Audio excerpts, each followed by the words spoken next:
நினைத்து கொண்டு இருக்கும் வேலை ஒன்று 5 பெண்களின் உதவியோடு முடியப் போகிறது. இது உன் தாய் மீனாட்சியின் வாக்கு.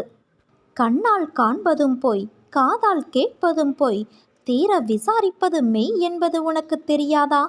இன்று உன் வாழ்க்கையில் ஏற்பட்டுள்ள எல்லா பிரச்சனைகளுக்கும் நீதான் காரணம். யோசிக்காமல் நீ செய்யும் செயலால் உனக்கு எவ்வளவு பிரச்சனைகள்! உன்னுடைய கடும் சொற்களால் யார் மனதையும் கஷ்டப்படுத்தாதே. உன் கோபம்தான் உனக்கு முதல் எதிரி. அதை குறைத்துக்கொள். இந்த ஜென்மம்தான் மனித பிறவி. அடுத்த ஜென்மம் என்ன என்பது உனக்கு தெரியாதல்லவா? எல்லோரிடமும் அன்பாக நடந்து கொள். வாழும் காலம் சில காலம்தான். இதில் எதற்கு போட்டியும் பொறாமையும்? இருப்பதை வைத்துக்கொண்டு சந்தோஷமாக வாழ பழகிக்கொள்.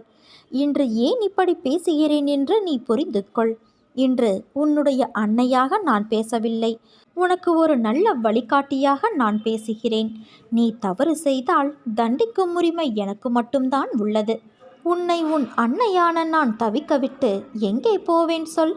உன் வழிகள் என்ன, எப்படி என்று நான் உணராமல் இருப்பேனா என்று நீ கொஞ்சம் யோசித்துப்பார். நீ வளர்ந்து என் பிள்ளையாய் இருக்கலாம். ஆனால் தாயின் கருவறையின் அரவணைப்பில்தான் இன்றும் என்றும் இருக்கிறாய். அதையும் மீறி நீ உணர்கிறாய் என்றால் என்ன அர்த்தம்? உன்னை வாழ்வில் மேலோங்க உன் சுய சிந்தனையும் முடிவும் எடுக்கும் பக்குவமும் வர வேண்டும். அதனால்தான் எட்டி நின்று நான் வேடிக்கை பார்க்கிறேன். நீச்சல் தெரியாமல் துன்பத்திலும் வழியிலும் தத்தளித்த நேரத்தில் உனக்கு நான் பக்கத்தில் நின்றேன். என்று நீச்சல் ஓரளவிற்கு உனக்கு தெரிந்துவிட்டது. இனிமேலும் உன் அருகில் நான் இருந்தால் எல்லாவற்றிற்கும் என் அன்னை செய்வார், என் அன்னை இருக்கிறார் என்று நீ இருப்பாய். நான் சொல்லும் அனைத்தும் உனக்கு சரியா தவறா என்று ஆராயாமல் இருந்த என் பிள்ளையின் மனம் எனக்கு நன்றாக தெரியும். ஆனால் உன் வாழ்க்கையில் நானும் உன்னை சுற்றி நிறைய மக்களும் உள்ளார்கள். அவர்கள் அப்படி இருப்பார் என்று உத்திரவாதம் இல்லாத போது நீ அந்த மனநிலையை விட்டு வெளியே வர வேண்டும். அதனால்தான் ஆற்றில் உன்னை இறக்கிவிட்டு அருகிலிருந்து அமைதியாய் உனக்கு நான் உணர்த்துகிறேன். இது உன் நல்லதற்காகத்தான். உன்னை உயிராய் நினைக்கும் உன் அன்னையான நான் எப்படி உன்னை விட்டு செல்வேன்? உன்னை விட்டு நான் எப்போதும் விலக மாட்டேன். எது உன்னை துன்புறுத்தினாலும் கவலைப்படாமல் இரு. எது வந்தாலும் எதிர்த்து நின்று போராடு. இங்கு எதுவும் என்னை மீறி நடக்காது என்பதை தீர்க்கமாக நம்பு என் குழந்தையே. அனைத்தும் நன்மைக்கே என்பதை தீர்க்கமாக நம்பு. பதவியால், பணத்தால், மொழியால், ஜாதியால் உன்னை அடையாளம் காட்ட நினைக்காதே. உன்னுடைய நல்ல குணத்தால், நல்ல பண்பால் உன்னை உலகுக்கு காட்டு. ஆணவமின்றி நடந்து கொள். அறிவிழந்து செயல்படாதே. உன்னோடு உன் அன்னையான நான் இருக்கிறேன். உன்னை என்றும் நான் கைவிட மாட்டேன் என் குழந்தையே. என்னை நீ சரணாகதியடைந்தால் நான் உன்னை நிச்சயம் பாதுகாப்பேன். கவலையை விட்டு ஒளி. உறுதியோடு இரு. என் பக்தர்களை நான் துக்கப்பட விடுவது இல்லை. என் சன்னதியில் நீ கால் வைத்த அக்கணமே உன்னுடைய துன்பத்திற்கு முடிவேற்பட்டுவிடும். நீ தடங்கல்களின் கடலில் கழுத்து வரை மூழ்கியிருக்கலாம். துக்கமும் வேதனையுமாகிய படுகொலியில் ஆழமாக அமிழ்ந்து போயிருக்கலாம். ஆனால் என்னுடைய ஆலயப்படிகளில் யார் ஏறுகிறாரோ அவர் சுகத்தின் மீது சவாரி செய்வார் என்று அறிந்து கொள்ள வேண்டும். உன்னுடைய வியாதியையும் வலியையும் நான் நிர்மூலமாக்கி விடுவேன். அனைவர் மீதும் கருணை கொண்ட இந்த அன்னை அன்போடு உன்னையும் பாதுகாப்பேன். வந்த சில தடைகளை எண்ணி மனம் வருந்தாதே. வரப்போகின்ற உயர்வு பெரியதாகும். உன் எண்ணம் எதுவோ அதே போல எல்லாம் வண்ணமயமாகும். இருளில் இருந்து வெளிவந்து ஒளி சூழ நீ வாழப்போகிறாய். எனக்கு மட்டும் ஏன் எதுவும் சரியாக அமையவில்லை?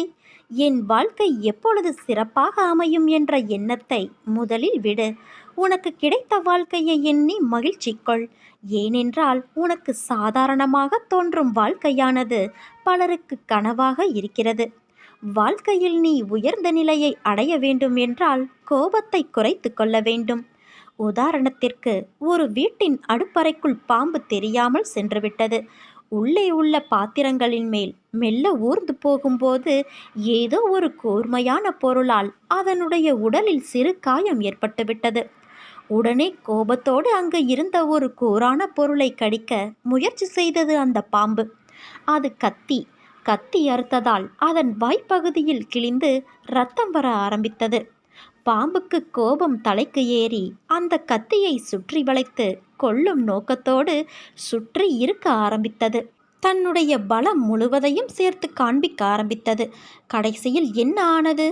முழு உடலும் கத்தியால் வெட்டப்பட்டு காயமாகி இரத்தம் கொட்ட ஆரம்பித்தது. என்ன நடக்கிறது என்று புரிந்து கொள்வதற்கு முன்பே அந்த பாம்பு தனது செயலாலேயே உடல் துண்டாக்கப்பட்டு இறந்து போனது. இதே போலத்தான் நமது வாழ்க்கையிலும் மற்றவர்களிடம் தேவையில்லாத வார்த்தைகளை உபயோகப்படுத்தி விடுகிறோம்.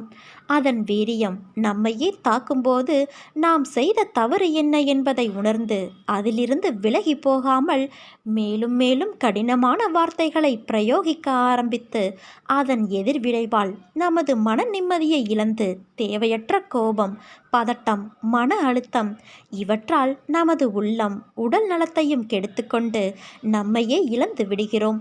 தேவையற்ற கோபத்தை விடு, நீ இன்பமாய் வாழ முடியும். உனக்கு எல்லா சூழ்நிலைகளிலும் உன் அன்னையான நான் துணை இருப்பேன். என் வார்த்தைகள் மீது நம்பிக்கை வைத்து செயல்படு. வாழ்க்கையில் நீ உயர்ந்த நிலையை அடைவாய். இருளை கண்டு மிரளாதே குழந்தையே. வாழ்க்கை என்றால் இன்பமும் துன்பமும் இணைந்ததுதான்.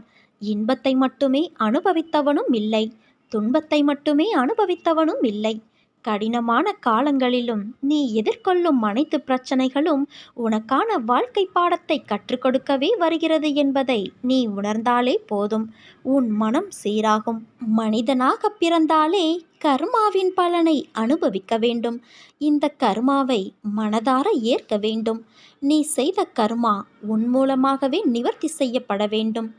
நான் என்னும் அகங்காரம், ஆணவம் உன்னை கர்மாவிலிருந்து விடுதலை தராது. நீ செய்கின்ற ஒவ்வொரு செயலையும் உன்னிப்பாக கவனிக்க வேண்டும் குழந்தையே. அதில் யார் மனமும் பாதிக்கப்படாமல் நல்லோர் இதயங்களில் பதியப்பட வேண்டும்.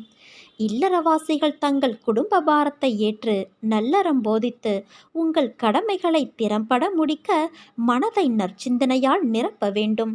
உனக்கு முன்னால் இருப்பவன் நல்லவனா கெட்டவனா என்று ஆராய்வதை விட நீ நல்லவனா கெட்டவனா என்று ஆராய்ந்து வா. அனைத்தும் அறிந்தவர் இவ்வுலகில் இல்லை. படிப்பு உன் தரத்தை உயர்த்தும். சத்திய தர்மம் உன்னை இறைத்தன்மைக்கு அழைத்துச் செல்லும். இறைவனை தேடி அலையாதே. இருக்கும் இடத்திலிருந்தே அறிய முயற்சி செய். வாழும் வரை நீ எடுக்கும் முடிவே நிரந்தரம். அதில் சத்தியம் ஒளிர வேண்டும். இதுவே இறை நாட்டம். கோடி செல்வம் வந்தாலும் அது உன்னை விட்டு விலகினாலும் நீ மனம் கலங்காதே. தாய், தந்தை, மகன், மகள், அண்ணன், தம்பி, மனைவி, கணவன், உற்றார் உறவினர்கள், நண்பர்கள் எல்லாம் நீ வாழும் வரை மட்டும்தான். இங்கு எதுவுமே நிரந்தரம் கிடையாது. இயற்கை உனக்கு கொடுத்ததை ஒரு நாள் பறித்து கொள்ளும். இயற்கை தாய்க்கு மரியாதை செலுத்து. உன் கடமை உணர்வை என்றும் மனப்பூர்வமாக உண்மையோடு அறிந்து செயல்படுத்தி வா. எது உன்னை நோக்கி வந்ததோ மனதார ஏற்று அதை வைத்து வாழ்ந்துவிடு. மனதில் கற்பனையை வளர்த்து ஏகபோக வாழ்க்கைக்கு முற்படாதே. எதுவானாலும் அது உன் கர்மாப்படியே நடக்கும். இதை நீ நம்பு என் குழந்தையே. நீ நல்லவன் என்பதை உன் மனம் ஊர்ஜிதம் செய்யும் வரை போராடு. சத்தியம் கொண்டு வென்றுவிடு. உனக்கு துணையாக உன் அன்னையான நான் இருக்கிறேன் என் குழந்தையே. நீ நம்பிக்கையோடு இரு. நிச்சயம் உயர்ந்த நிலைக்கு நீ போகத்தான் போகிறாய். உன் கடமைகளை நீ செய். உன் கரங்களால் வேலை செய். வாயினால் பேசு, கண்களால் பார். அவ்விதமாக உன் தேவைகளை பூர்த்தி செய்து கொள். மனதை மட்டும் என்னிடம் லயமாக்கு. உன் சிரமத்திற்கு அதிகமாக 100 மடங்கு நான் உனக்கு தருகிறேன் என் குழந்தையே. எனக்கு காட்டும் மரியாதையை பூமியில் உள்ள எல்லா அசையும் உயிரினங்கள், அசையா பொருட்கள் ஆகிய ஒவ்வொன்றிடமும் நீ காட்ட வேண்டும். இதுதான் என்னை மதிப்பதும் வணங்குவதுமான என் வழிபாட்டிற்கான வழியாகும். நான் உன் அன்பிற்கு வசப்பட்டு விட்டேன். இனி உன்னை விட்டு நான் எங்கும் போக மாட்டேன். இனி உன் எதிர்காலத்தை பற்றி உனக்கு கவலையே வேண்டாம் குழந்தையே. முக்காலமும் உனக்கு நான் துணையாக இருப்பேன். உன் கஷ்டங்கள் எல்லாம் உன்னை தாழ்த்துவதற்கு என்று நீ நினைத்து கொள்கிறாய். ஆனால் உண்மையிலேயே அது உன்னை தாழ்த்துவதற்கல்ல, அடுத்த கட்டத்திற்கு உன்னை மேம்படுத்துவதற்கு. உனக்கான விஷயம் தாமதமாக நடக்கிறது என்றால் அது உனக்கான நிறைவான விஷயமாய் மாறப்போகிறது என்று அர்த்தம். உன்னை நான் சோதிப்பேனே தவிர ஒருபோதும் கைவிட மாட்டேன். இன்று இதை நீ நன்றாக உணர்ந்து இருப்பாய். உன்னை சுற்றி உன் மனதை தூற்றி பேசுபவர்களை பற்றி நீ நினைக்காதே. அவர்களோடு வாதம் செய்யாதே. அமைதியாக கடந்து செல் அந்த தருணத்தை. வாக்குவாதம் செய்து உன் நிலையை புரிய வைப்பதை விட அமைதியாக சென்று உன் செயலால் அவர்களுக்கு அதை உணர்த்தப்பார். என்றைக்கும் சொல்லும் சொல்லில் கவனம் தேவை. அதை உன்னுடைய ஒவ்வொரு செயலிலும் யோசித்து செயல்படு. உனக்கான அழகிய வாழ்க்கை காத்து கொண்டு இருக்கிறது. அந்த வாழ்க்கை எல்லா ரணங்களுக்கும் மருந்தாய் அமையப் போகிறது. இன்னும் மாற்றங்கள் பல இருக்கிறது என் குழந்தையே. அந்த அழகிய நாட்களை எதிர்நோக்கி நீ காத்து கொண்டு இரு. உன் வாழ்க்கையில் நீ சிந்திய அத்தனை கண்ணீருக்கும் நான் கொடுக்கும் சீதனம் அது. உனக்கான எல்லாம் நிறைந்த எதிர்காலம் காத்து கொண்டு இருக்கிறது. நீ உயர்ந்து வளரப்போகிறாய். சிரித்த முகத்தோடு காத்து கொண்டு இரு.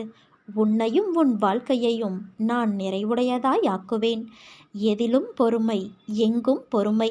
உன்னிடத்தில் அனைத்து நல்ல பண்புகளையும் நான் கொடுப்பேன். உன்னுடைய கர்ம பலனை நான் கழித்து வருவதால் உனக்கு எல்லாமே தாமதமாகிறது. நம்பிக்கையை நீ கைவிட்டு விடாதே. உன் அன்னையான என்னை நம்பு.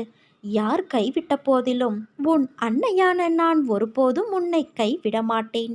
என் தங்கமே, எனது உண்மையான பக்தன் எனது அன்பை தவிர வேறு எதையும் என்னிடம் எதிர்பார்ப்பது இல்லை. என் விருப்பமே அவனது விருப்பமாக இருக்கும். அவனது வாழ்க்கையில் நடக்கின்ற எல்லா நிகழ்வுகளும் என் விருப்பப்படியே நடக்கிறது. அதை அவன் திடமாக நம்புவான். அப்படிப்பட்ட என் பக்தனை காக்க 7 கடல்களையும் நான் தாண்டி செல்வேன்.